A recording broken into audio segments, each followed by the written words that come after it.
Started. My name is Ang. I'm the owner of Pray Shadows, and I'm here to welcome Roberto Lugo and Tessa Bachi Haas to this program. I'm really thankful. This is part of Roberto's solo show at the gallery called Boston Tea Party Remix, which you are all invited to come and walk through with us after this program. So when they're done talking, feel free to just follow us across the street if you don't know where it is, or if you want to go on your own. It's 3138 Harvard Street, across the street.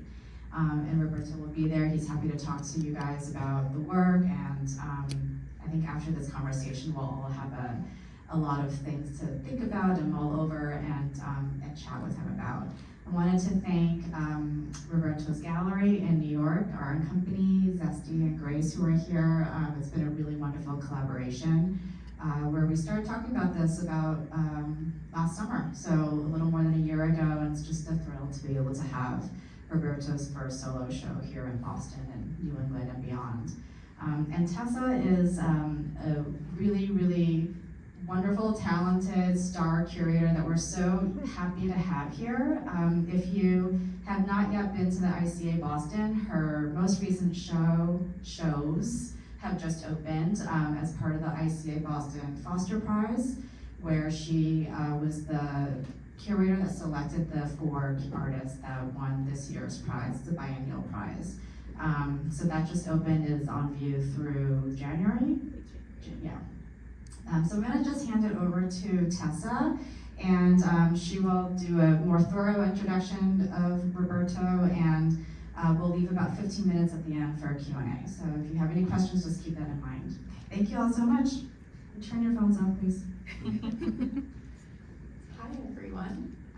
Thank you so much, Ing and Jaina and everyone from Pray Shadows and R&Co and Roberto for allowing me to be in conversation with you. I feel completely honored to be not only introducing but in conversation with this amazing artist who is an artist, an activist, an educator in our shared home, former home for me of Philadelphia.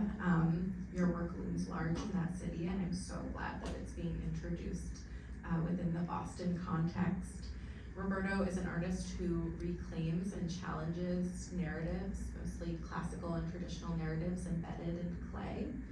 And I'd like to start off with a sort of grounded question that can introduce folks to your larger arc of work, which is, when you are, how did you first get to working in clay and specifically working within the vessel format?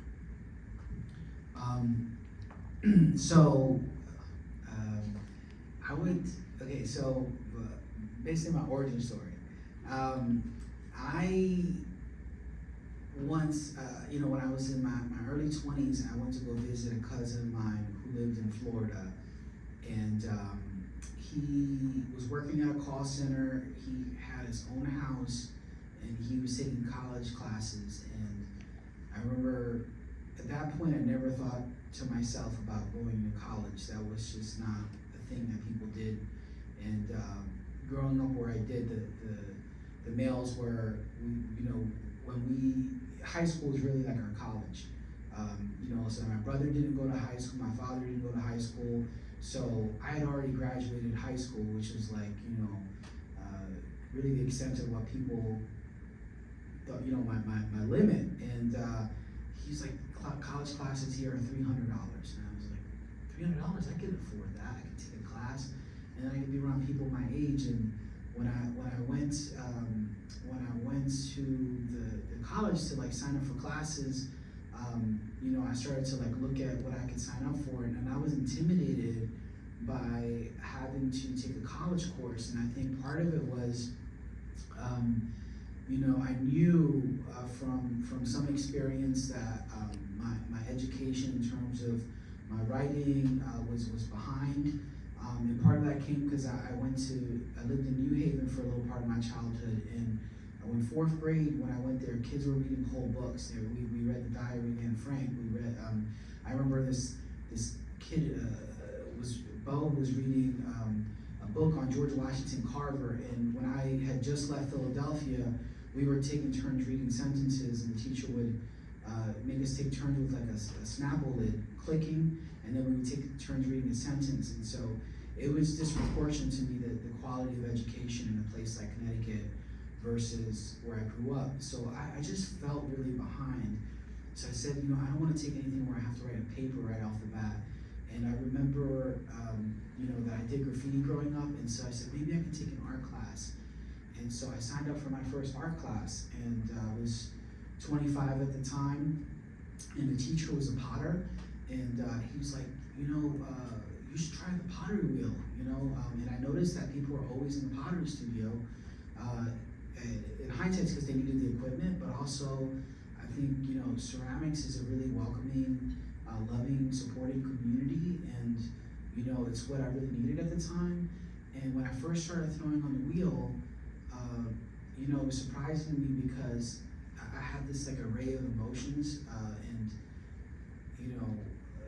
later on I figured out what it all means, but at the time I was like, is somebody gonna come in here and tell me that I'm not supposed to be here? It felt like I was in a space that didn't belong, even though people were, being nice to me. And then I also had no relationship with handmade pottery. So when I started making things on the wheel, I just saw it as a machine that made round things. So one of the first things I made was like a fire hydrant, because I just started thinking about making something sculptural that was in the round that I can chop up and put in different pieces. And then right off the bat, I was working in narrative. Unknowingly, I was like, I'm making a fire hydrant because when I was younger, my dad and I would shower in the fire hydrant when the water gets shut off. And it was all very intuitive to me. And, in hindsight, I feel like I was always meant to be an artist. It's just like the way my brain works. And for a lot of us artists, it's the way that our brain works. And we try a lot of other things in life and are shut out or feel like we're not good enough. And then somehow we find the thing we're supposed to be doing, and we're accepted and supported for it. And so that's how I felt when I first started making art. It just felt like where I was supposed to be, and I just completely threw myself into it. And this narrative that you're talking about, a lot of that comes through the figures that you're representing on a lot of these festivals. I'm curious if you could share a little bit about how you came to those figures, how you decided on them. Yeah, I think in addition to growing up doing graffiti, I think people don't realize how embedded and customary it is within communities like where I grew up. And when I'm speaking about where I grew up, I will say that it was predominantly Black and Latino people. It was, a impoverished community. There was very little in terms of creative outlets. And so graffiti was a part of it, but then also specifically I grew up in Philadelphia, which has an incredible mural scene. And most of the murals in Philly happen to be portraits, and a lot of them happen to be of people of color. And so already embedded in my childhood was this idea that that's what art looks like. And so when you're taught this is what art looks like, and you're very limited in your, I didn't have a class on post-industrial revolution and decorative art. It was just what I saw in the streets. So immediately when I started to make ceramics, I was, I started to say to myself, what is my art supposed to look like? And it was a very complicated experience going to school for art because as much as I tried to just blend in, it was very apparent that I was different. And different in that my lived experience was very different than my peers. And even if it wasn't overt, I definitely felt very alone for a lot of that experience. And as artists, I feel like when we have a problem like that, we decide how to respond to that through the work that we create. And so I started by putting a portrait of myself on my work, and it came after an experience where there was a critique, where in college you kind of people work with their peers in school to do art projects because you don't have money for a model. So I was somebody's model, and another student referred to me as a Mexican gangster, and everyone in class had a laugh, and And then, you know, they told me because they thought I would think it's funny, and at the moment I was just like, it wasn't that I was offended necessarily. It was more that like I felt that like, man, I'm like going to school to like learn how to make functional pots that people can eat and drink out of, but like no matter what, this is how people are gonna see me. You know, it's almost like a spectacle. And so I was learning about the history of the decorative arts at the time, and you know, places like Worcester and Seth Porcelain and all these like historic manufacturers where they were commissioned by royalty to put portraits of people on work. And in an effort to feel like I belonged, I started to put myself on the work. And then after a while, it felt really kind of like self-indulgent. So I was like, well, why don't I like pay homage to my family and people that paved the way for me to have what I have in life. And so that's really where that tradition of my work started. I feel like you're speaking to something that we have talked about a couple of times now, which is this feeling of hypervisibility as people of color in a predominantly white, wealthy art world, where there's this feeling of needing to perform or to put on a sort of show of identity in a lot of ways, and sort of striking that balance between, you know, not wanting to gloss over one's identity, but not also pigeonholing oneself. And I love that community is so much a part of subverting that for you, and to be able to bring in your family and those who have sort of, you know, inspired you, etc. I love this idea of representation, but there's also a sense of more deeper engagement with community that you've really fostered through your not only artistic practice but activism, and I'd love to hear a little bit about all of that, maybe through your move back to Philadelphia. Yeah, so interestingly enough, when I went to that community college, my family came to visit me. Everybody lived in Philly, and I started living in Florida, and then little by little they all moved to Florida, and then I moved away, and now they all live in Florida, and I live in Philly. And then I got an opportunity to teach at Tyler School of Art in Philadelphia, which, you know, honestly, to get a teaching job as a college professor in ceramics is not easy. So I took on that opportunity, and immediately I said to myself, like, so many people along the way, whether it's somebody who bought a cup of mine, somebody who like made a meal for me, someone who donated to a GoFundMe for me to do a residency in Hungary. All these people did so much work for me to be here, and I feel like it would be a tragedy if I didn't give back to the community that I came from.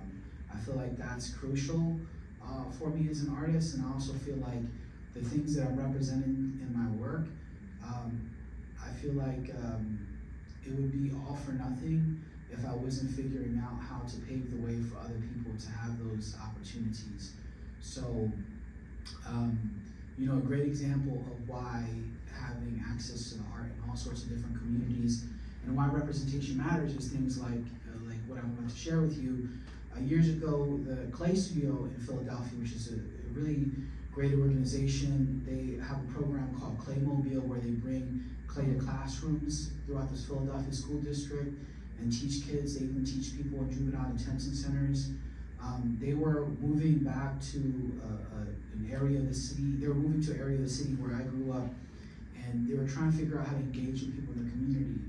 And I said to myself, like, if somebody is afraid about where they're gonna get their food from, they're not thinking about the dish that they're eating out of, you know? So like, there's a different set of priorities. So if somebody's afraid of those types of things, they're not gonna take the time to sign up for a pottery class, because it doesn't matter how much it costs, it's too much. You know, they're not gonna take the time because those people are busy working several jobs just to like have their basic needs met.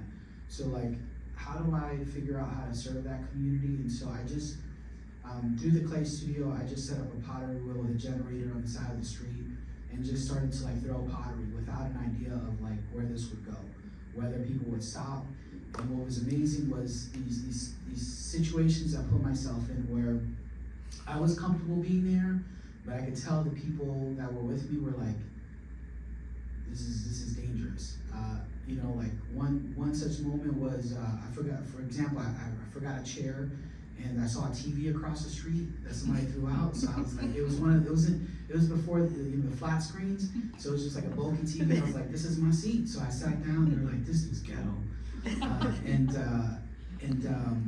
and then this guy was like, what are you guys doing here? And I just saw him like selling somebody, a bag of something, and so. I'm savvy. I lived there for 22 years. I was like, man, I'm just on pottery, like it's just something I do. And then after a while, he's like, all right. And then after he saw me throwing pots and making vases, he's like, so you teach? And I was like, yeah. And then after a while, I started to teach him how to make pottery.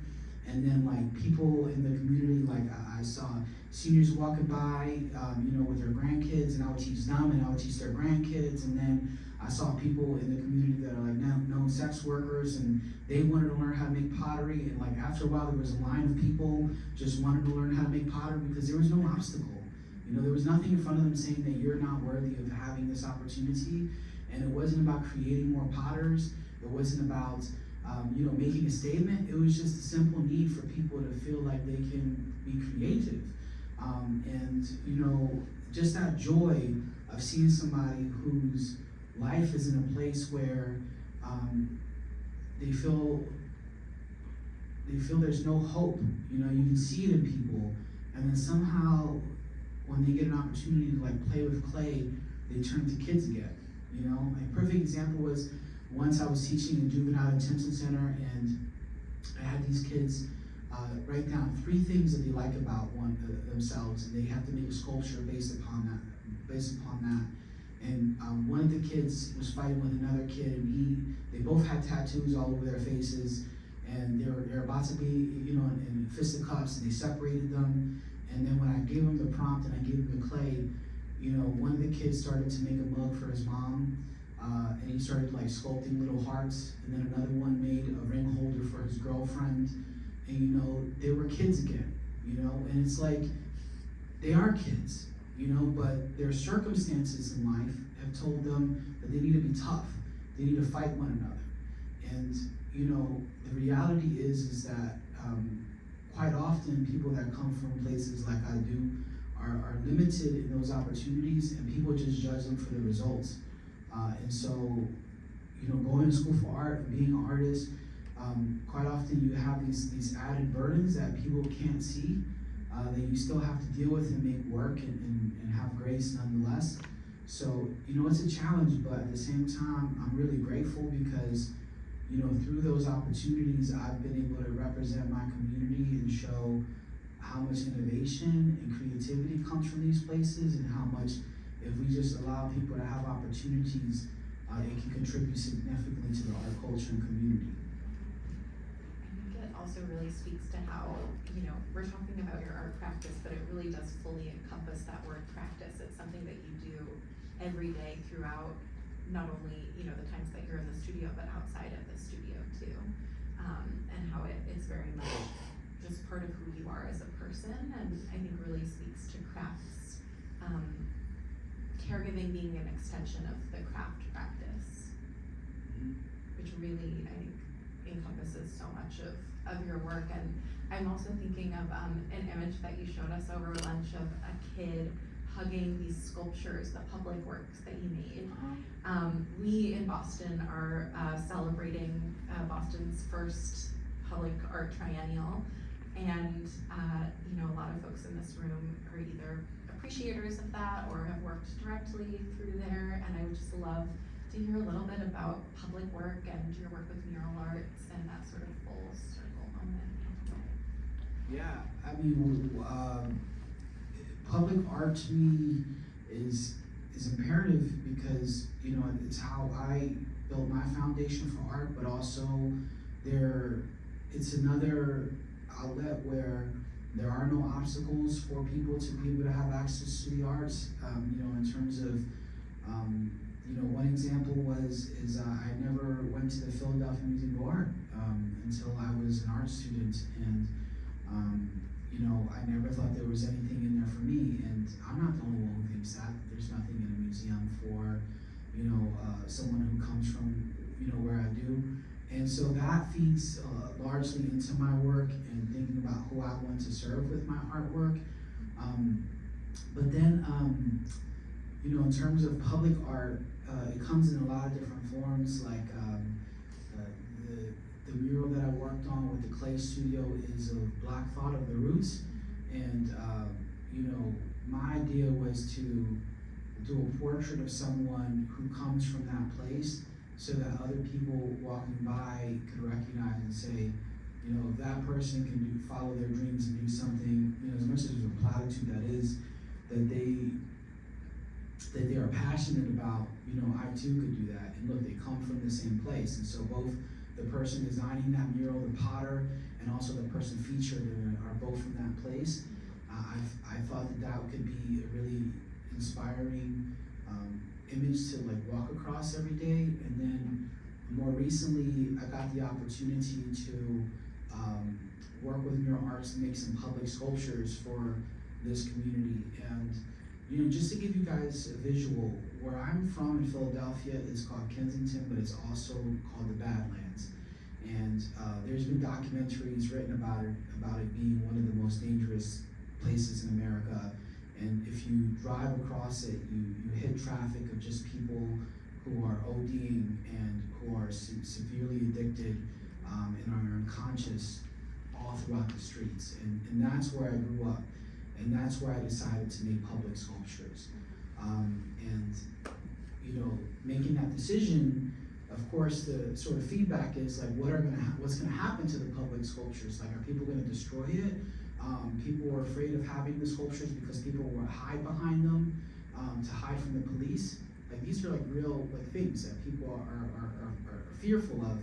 And, you know, it's sort of, as an artist, you have to have these moments of fearlessness where you say, doesn't matter, you know, like, these folks deserve public art, and only someone that comes from here would recognize that and push for that to happen, because it's so much easier to put public art in a place where you know no one's gonna touch it, or, you know, people who have experience with art are gonna appreciate it. You know, I don't wanna gentrify my own culture. What I'm trying to do instead is like figure out how to participate with it, using the same creativity that was taught to me, but at the same time doing it in a way that people don't expect. And so I made these, what I call selfie pots, which are vases that have a negative space where you can stand inside and take a picture of yourself in.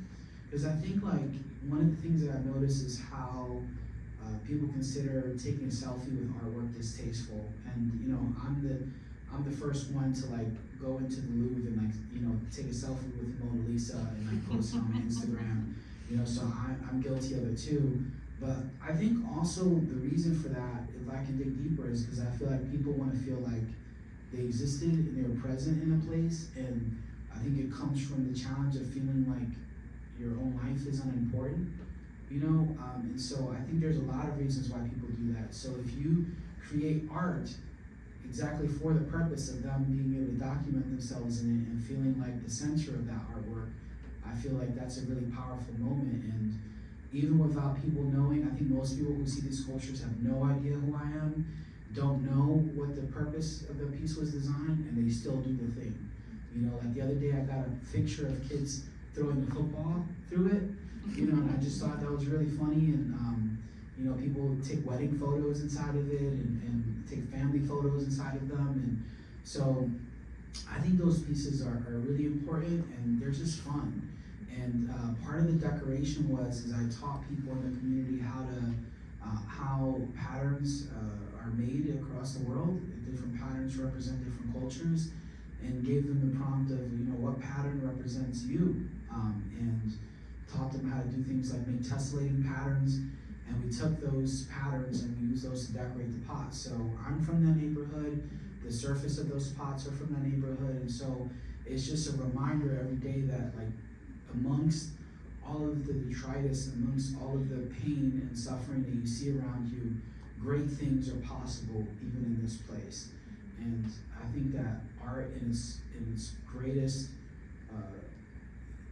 is inspiring and reminds people that they too are significant and worthy of that. I want to get back to the patterning in a minute, but I'm so struck by, when we think of monuments, we think of these large sort of heraldic, mostly male, white, European figures on horses, larger than life. And I love that by memorializing these figures through a vessel, this everyday object, it becomes almost a more precious representation of these folks, because it's not, they're not sort of relegated to just being looked at. You're sort of in conversation with the people who are memorialized on these vessels, because they're such utilitarian objects that are used every day. I feel like that's almost more precious than the sort of heraldic figures that we're thinking about. But speaking of the vessel, bringing us to the new work and the work that's on view here in Boston Tea Party Remix. You're sort of playing on this idea of the teapot as this everyday vessel that used to memorialize, let's say, the Queen or Greek figures in classical pottery, but you're sort of reclaiming that vessel by memorializing different folks. And I wonder if you could talk us through a few of those figures. Yeah, so I think that the teapot to me is a very significant shape, and even in the title of the show, which I'm so glad that Pretty Shadows was supportive of me naming it what I did, because for me, a lot of artwork comes from the lens of what will my own family understand? What will make sense? What are visual elements that are so ingrained into our visual vocabulary as Americans that we will understand even if we don't know the context of it or its historical significance? So when you look at blue and white china, you think that that's made out of clay. You might not even recognize that it originates from a certain place, or how many different cultures use blue and white. And orange and black, means something so different for people where I'm from, and it means Greek pottery to other people.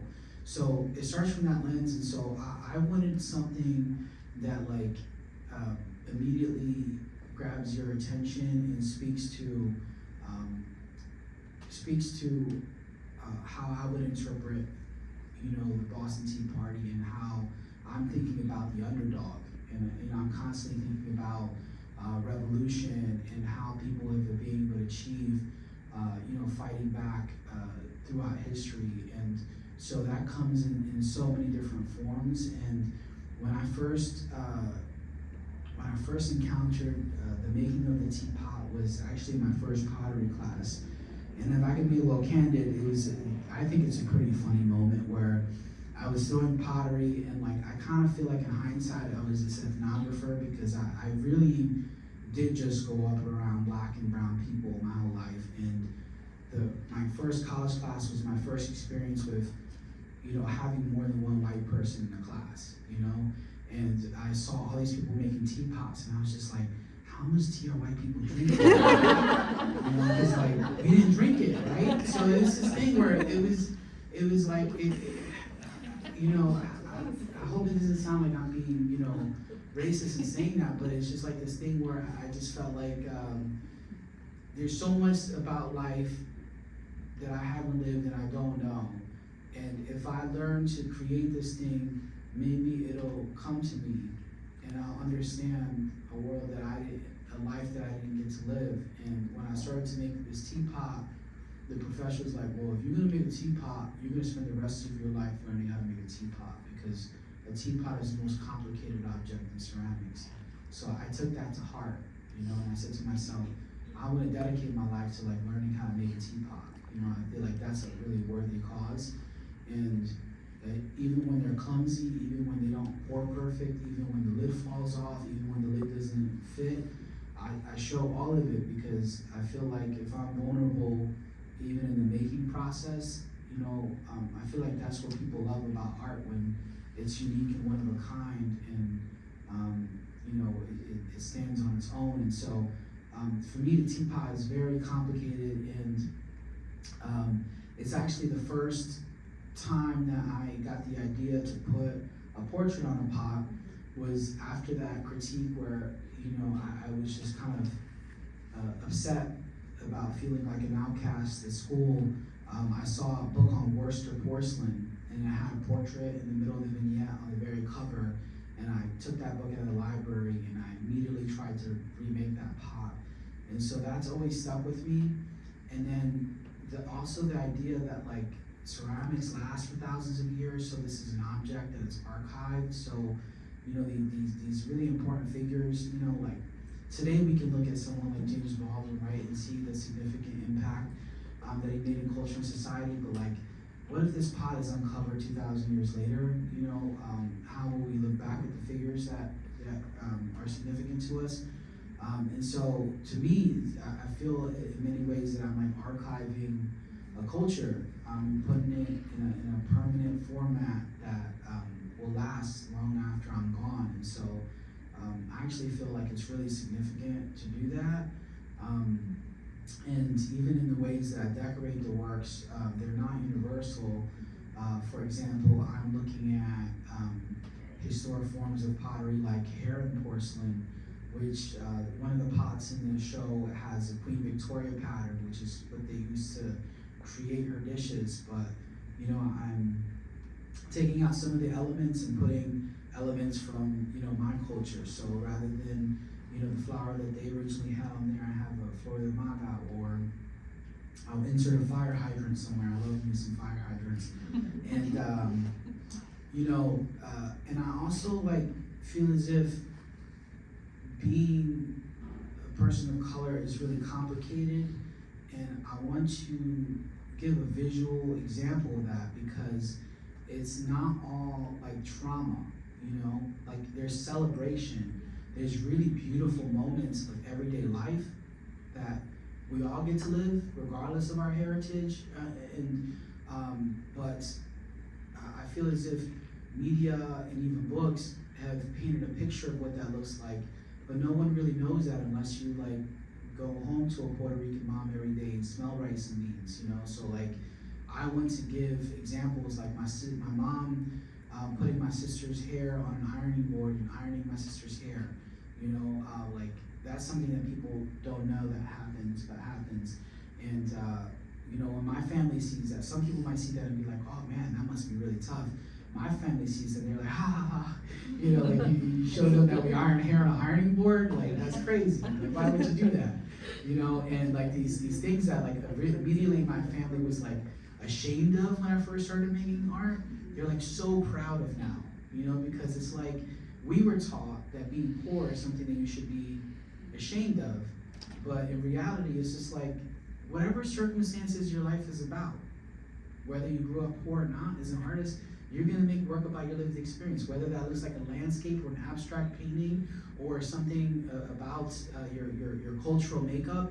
And so, you know, one of the challenges for me, honestly, is that when people don't have that same lived experience, they might view my work from a different perspective, but like the underlying message to it is if you don't like me making work about this, help me change the world in a way where people don't have to make work about this, you know? And I'm like free to make work about something else. Unfortunately, you know, the year 2025 is still, I don't know, innovative or out of the norm to make the type of work that I do, and I feel like that's just a statement on society. So you know, even in these moments where I'm celebrating, I feel like I'm still making a statement. I'm thinking a little bit about I grew up outside DC, so visiting the Smithsonian museums. I came from a very underfunded public school system where we didn't have many art classes, so I learned about art through the museums in DC, which were free and open to the public. And of course, we are in a very unique, horrific, unprecedented moment in Smithsonian museums and horrible censorship.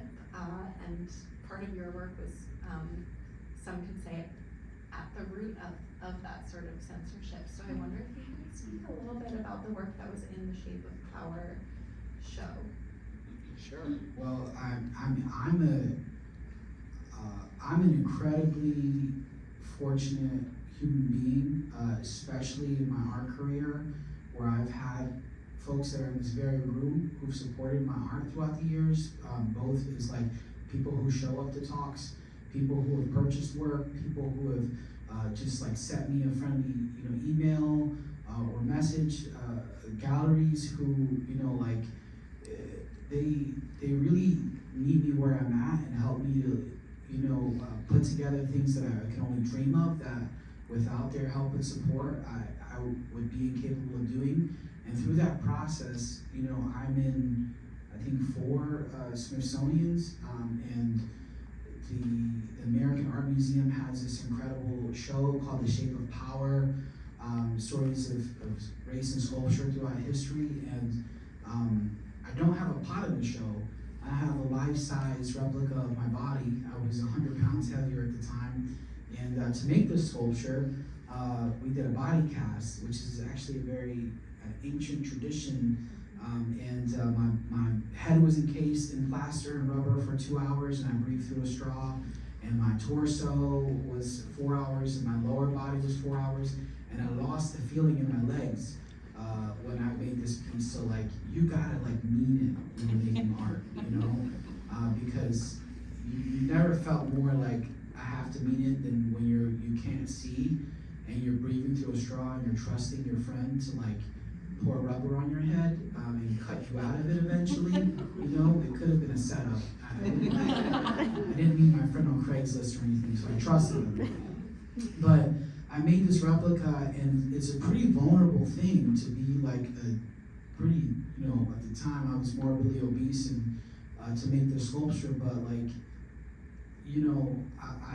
feel like I've made a career of being vulnerable and trying to be honest with people with who I am and what I am. And part of that was saying, okay, I'm Puerto Rican, and a lot of my work has been both representing Black and brown people. And so I wanted to dig a little deeper and find out exactly where my ancestry is from. So I made a sculpture, and I broke up my body into all the different parts of the world that my blood is from.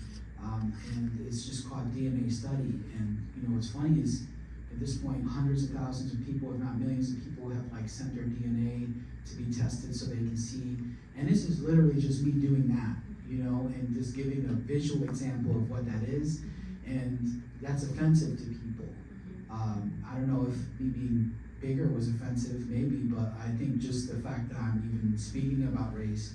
And I think partly it's because it strikes at this idea that somehow me making work about race, or me being proud of who I am, somehow takes away an opportunity from someone else. Or it means that a white person making art is less important. That's one of the things that I've heard from my students when they hear me give a lecture is, man, I don't know why I'm making art anymore. I don't have a purpose like you do. And I said, that's not what it's about. Art is not a competition. What I enjoy as an artist isn't necessarily what I make as an artist. When I buy pottery, I usually buy soda and salt-fired mugs that I feel I could hold really well and could hold a lot of coffee. That's my focus when I'm buying a pot. And when I'm looking at a painting, I'm really looking for how it makes me feel. I really love Cy Twombly's work. I really love, obviously I love Basquiat's work, but it's more about, reading a good book. It's not I'm just gonna read books about people from the hood. I also want to read Agatha Christie novel, or Mary Higgins Clark, Christmas, a mystery. It's I escape, right? And so art is like that. And so to me, it's just really telling that people fear even you exploring your race or people talking about it because it puts them at a disadvantage. And the irony of it is the reason why we're making this work to begin with is because we've been at a disadvantage, and we feel that so strongly that we feel compelled to make work about that. And also the reality that we contain multitudes that don't fit into neat boxes, which, some folks maybe feel more comfortable with placing us into as people of color. And sort of along those lines, I think that something that is both part of the work, the DNA study that you mentioned, but also the works that are here in Boston is the patterning, the really rich patterning that not only brings ornament and beauty to the work, but also a sort of cultural and historical context to it. So I wonder if you could maybe pick a favorite pattern or a couple patterns to talk about.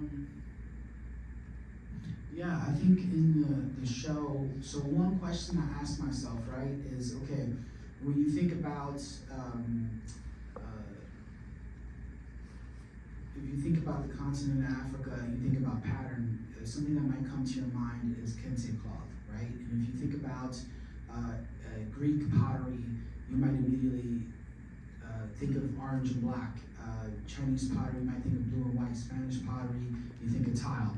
So we have these relationships with all these different textiles, and the question becomes like, what pattern represents where I'm from, and then I think about the culturally significant moments that my culture have contributed to society, but rarely gets its praise from. And there's this one image of the Notorious BIG, which is this really influential musician, and he has this Coogee sweater. It's very colorful and bright, and he's just like counting money, and he's got his sunglasses in it, and it's so like ingrained into my mind that when I see that sweater, I can't think of anybody else, but also I can't think of any other place. So to me, that's iconic of that culture and community, even if it was designed in another country. It was made popular and famous here by a person of color. And so, putting that pattern on a teapot, to me, is like claiming ownership, but also like saying that, look what great things come from these places. And, same thing with sneakers, like thinking about the cement or elephant ear pattern from a pair of Nikes, and how that too is symbolic of where I'm from. So I try to integrate those patterns with things like China made for Queen Victoria, because I feel like both of those things can coexist. And I think that in harmony, it's a really beautiful thing to see that those two things can exist. So I'm trying to harmonize those, and then I also think that there's these moments like there's a piece of Della Robbia inspired work of me and my youngest son, and I'm wearing a hood, what Virgin Mary would wear, but in my case, it's more of a hoodie, and I'm wearing the Coogee pattern on it, so it's multi-layered in that way. So I really try to embed things that are easy to understand, but then also if you don't have experience with, for example, in that piece, you might come to it, and a lot of people who come from where I do immediately go, is that Coogee? And I'm like, all right, cool. I like how that's got Coogee on it. And then somebody might come to it and it's like, well, this is Della Robbia, what's that pattern? And they have experience with art history, Della Robbia. And so there's something that they recognize, but also something left to discover, which I think is a really great thing that art can do.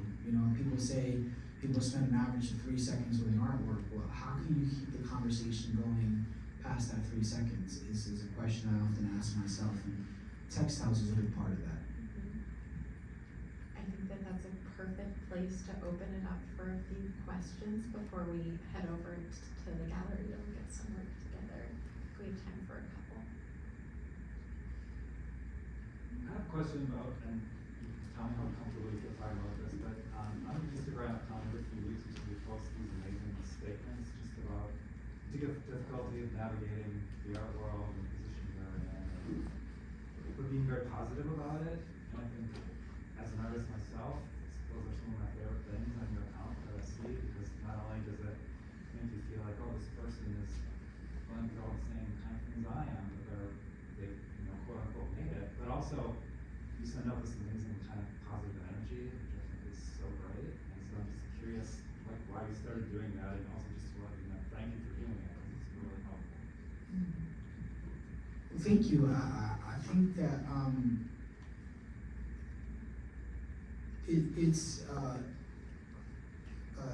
I think that I'm actually like a pretty, when you think about somebody who's made it, right? Like somebody said something about the other day, like people, we were meeting with a bunch of incredible curators in Boston. They were like, "You're popular," and I mean, the first thing I thought in my mind was that wicked song, "Popular." But then I was thinking to myself, like, but in reality, I keep very few friends, and most of the time I'm by myself. And I think that's actually very customary for an artist, is for whatever reasons they find themselves in that place. And, I always feel like there's this inner challenge that I have. For example, I had this great professor in grad school, and he would ask these really serious questions like, what's one quality about other people that you really love? And everybody would walk around the room, and before anybody answered, for some reason or another, I got really upset. And I was like, I know what most people are gonna say in this room. They're gonna say honesty, right? Because that's what people say they like about other people.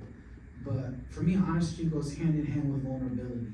And when you're vulnerable, people love it, but you're also giving them all the power to judge you, and you're sharing something personal about yourself. And there's great strength in allowing yourself to be vulnerable, especially with people, and you know that there's people who feel like the opportunities that I have are undeserved, and so there's haters. And I'm still amongst all of that, deciding to share something personal because it's the biggest opportunity that I have to build bridges and to demystify what my particular life is, and I think people can empathize with that. They see themselves reflected in it, and it empowers them. So, for example, I have this poem about being obese, and that I wrote, and every time I share that poem when I give a talk, I gave the keynote for the National Art Educators Conference. It's like people who are a different gender, a different race will like hug me and cry, and say like, man, that was like really life-changing for me to hear you share that poem, And for me, it's like, we didn't grow up the same, me and that person, right? But there's something that connects us in a really deep way that if I didn't allow myself to like be vulnerable and share it, then they would leave that place not knowing that they're not alone, and so I feel like that's the biggest, the best gift that I have. My superpower is something that I'm in control of, and it's empowering because like one of the things that I used to tell my students all the time, it's like, yeah, you could work really hard at being good at something, and there's a lot of people who are good at something. Like there's a lot of people who can paint a portrait exactly the way you look right now, and for some reason or another, they're not super successful artists. But sometimes it's not about being great at something. Sometimes it's a combination of things that you're mediocre at that make you distinct and make you stand out from everybody else. So it's like, it's attainable, right? So like the more that we have people that are put in these positions of power, that have platforms that like say, no, actually, like I got my challenges too. Like I make pottery, but like I'm not the greatest potter. I make poetry, I write poetry. I'm not the greatest poet, but it's not about that. It's about how I combine those things and how I make it make sense for people that make me distinct. And so you are capable of that as well. And so I'm so happy that you shared that because I get comments sometimes too of people are like, I wish you would just share your pottery, or I wish you would, and I get that too, but it's like I have to do me nonetheless, So I'm glad that people really connect with it. It's glossing over a whole side of your practice, and I'll just say for the record that I don't think anybody in this room or beyond would consider consider your work to be even only feel great. I think we have time for one more question. And I'm also gonna be in the gallery, so like whoever wants to talk, we can just talk, you know. But please ask a question if you feel like it. Yes. I'd love to hear just a little bit more about graffiti and how that features into your work and your upbringing. Yeah, so with graffiti is interesting because like growing up, we all had composition books and we would tag in them, and then we would have our friends tag in them. So like all the kids in my school, you know, like you normally have a book for your English and science, and we also had like a graffiti book. So it was everybody had it. So it was just so culturally ingrained. And then for me, I had a group of cousins who were tough, and you know, I didn't know this about myself. People would always call me scared or like weak growing up, but I was just like a very sensitive person, and you know, I get picked on a lot, and so I would hang out with my bigger, tougher cousins who do graffiti, and they would protect me, you know, and at the same time, they were encouraging me because they saw something in me at a very early age that told them that, you know, that this is what I was supposed to be doing. We didn't know it was gonna be pottery, but you know, it's graffiti. But I also think that like graffiti teaches you a lot of stuff. There's a philosophy to it, right? There is a response to wherever it is that you're at. So you're always adapting. There's improvisation. There's a thrill to it, which, you know, I think we all get in some type of way in our work. And I also think that there's a lot to the composition that looks really simplistic, but is actually very complicated. So if you ever look at graffiti, like when I started doing graffiti in my undergraduate, my professor, who's like, you know, he's a white guy from the suburbs, he was like, man, like, your graffiti's bad. And I was like, what do you mean? He's like, it looks like the Fresh Prince of Bel-Air. Like, it looks like, he's like, you gotta have like line quality and thickness, and like, you know, you have to like understand, you know, the proportions of one letter to another, and you know, you have to adapt that to whatever space you're in. Like graffiti is a very complicated art form. You can't just splatter it on the piece and then call it art, you know, and he was right. But at the same time, what he didn't understand was I wasn't learning graffiti in college. You know, I was learning it on the streets. And so this is the graffiti that we grew up. And so I still do graffiti the way that I grew up because I feel like it's raw and authentic, and I feel like people can see that, you know, and it's less intimidating than if it were really refined and impressive to other graffiti writers. And if I can share just one quick story, my favorite story is the first graffiti, person who's considered the first graffiti writer ever, his name's Cornbread. And he grew up in Philly, and he would write cornbread on everything except, including stop signs. So people like rip down stop signs and say cornbread, and they sell them for a lot of money. So I was giving a talk at the African American Museum in Philadelphia with cornbread, and you know, I'm like really excited because this is like, you know, my idol, and I'm on a stage with him, and like I give a talk just like we are right now. And you know, at the end of it, I have somebody who's my mentor, who's even a bigger cornbread fan, and I was like, I don't have anything to sign, but can you sign this $20 bill? Because like I thought it would be really cool to send my mentor a $20 bill with his idol, you know? He was like, sure. He's like, come over here. And he gave me a t-shirt, and he signed it, and he's just like, pocketed the $20. And I was like, oh, that cornbread. But like he had this cool story where he used to write cornbread on everything when like before graffiti was like popularized, and the newspaper just stopped seeing him write cornbread. So they wrote an article saying, we think this guy Cornbread is dead. And so he climbed the fence in the Philadelphia Zoo and painted cornbread on the side of an elephant, which was on the paper.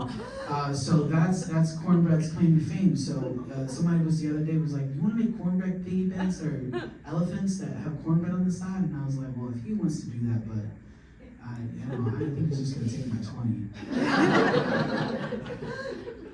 Anyway, but honestly, thank you so much for the great questions. It's been like a real pleasure getting to know you a little bit. And I can say for sure that Boston is an incredible art city with all the profoundly gifted curators I've met and the questions they ask.